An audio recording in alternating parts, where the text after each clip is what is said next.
राधे राधे मेरे प्रिय साथियों, आप सभी लोग जानते हैं कि नवरात्रि में सभी लोग अपने घरों में कन्या पूजन करते हैं, कन्या भोजन करवाते हैं। और हमारी वार्तालाप में अक्सर इस प्रश्न के बारे में पूछा जाता है कि कन्या पूजन हमें कब करनी चाहिए, कितनी कन्याओं को बुलाना चाहिए, कितने साल की कन्याएं बुलानी चाहिए, उनका क्या खिलाएं और भेंट में क्या देना चाहिए, कन्या पूजन कैसे करना चाहिए, सारी अद्भुत जानकारी आपको इस वीडियो में हम देने वाले हैं। देखिए मेरे प्रिय साथियों, शारदीय नवरात्रि के 9 दिनों में माता रानी को प्रसन्न करने का सबसे सरल तरीका होता है कन्या पूजन।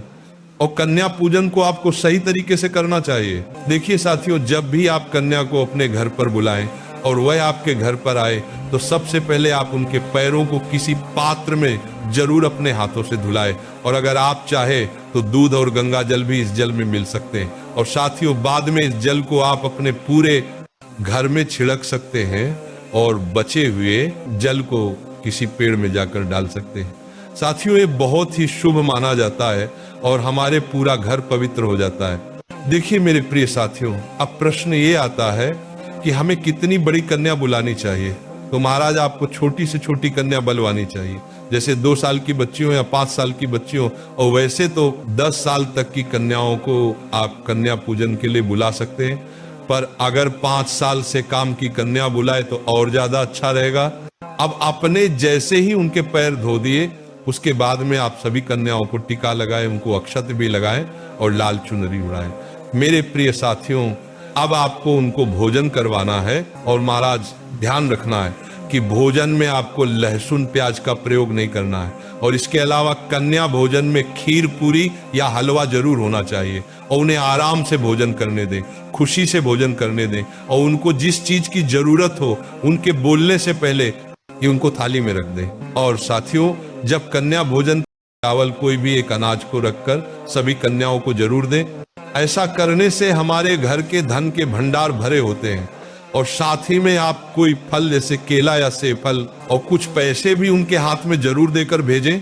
मेरे प्रिय साथियों, अब हम बात करते हैं कि आपको कन्या कितनी बुलानी चाहिए। तो देखिए, वैसे आपको 9 कन्याओं को बुलाना चाहिए और साथ में चाहिए जिसको हम लंगा आगुर बोलते हैं। और इस चीज का थोड़ा ध्यान रखना है। और साथ में जब भी आपके घर से कन्या जा रही हो, आपको उनसे ये जरूर बोलना कि बेटा आते रहना, कल वापस आ जाना।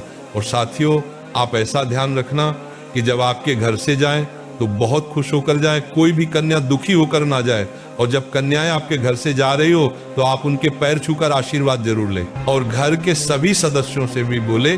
और जाते समय आप उनको खेल खिलौने दे सकते हैं, गुड्डा गुड़िया दे सकते हैं जो उनको पसंद हो, जैसे चूड़ी, कंगन, कलर्स, रबर बैंड्स, बहुत प्यारी प्यारी चीज आती है जो आप उन्हें गिफ्ट में दे सकते हैं। और कन्या पूजन में सबसे ज्यादा जरूरी होता है उनके पैरों को धुलवाना, उनका तिलक करना, उनको चुनरी उड़वाना, उनके पैरों का आशीर्वाद लेना और जाते समय उनके हाथ में कुछ तोहफा देना। तो साथियों, इन चीजों का विशेष रूप से ध्यान दें। और मेरे प्रिय साथियों, हम तो ऐसा ही आशा करेंगे कि आपकी यह नवरात्रि बहुत ही ज्यादा खास रहे। मेरे प्रिय साथियों का आखिरी में ये प्रश्न आता है कि हमें कन्या पूजन कब करना चाहिए। तो देखिए साथियों, विशेष रूप से नवरात्रि के 9 दिनों में से आप किसी भी एक दिन कन्या पूजन करवा सकते हैं, आपको पूरा फल मिलेगा।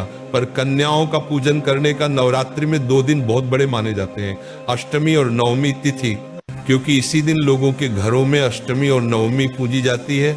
और ज्यादातर लोग अष्टमी के दिन ही कन्या पूजन करवाते हैं। तो आप चाहे तो कन्या पूजन अष्टमी या नवमी के दिन भी करवाएंगे तो भी कोई परेशानी नहीं। बाकी 9 दिनों में से किसी भी एक दिन कन्या पूजन करे, कोई परेशानी नहीं। और कन्या पूजन आप किसी भी दिन सुबह 8 बजे से दोपहर 12 बजे के बीच में हो जानी चाहिए, क्योंकि यही शुभ मुहूर्त होता है। तो मेरे प्रिय साथियों, अब हम आशा करते हैं कि आपको आपके सभी प्रश्नों का जवाब कन्या भोजन से जुड़ा हुआ मिल गया होगा।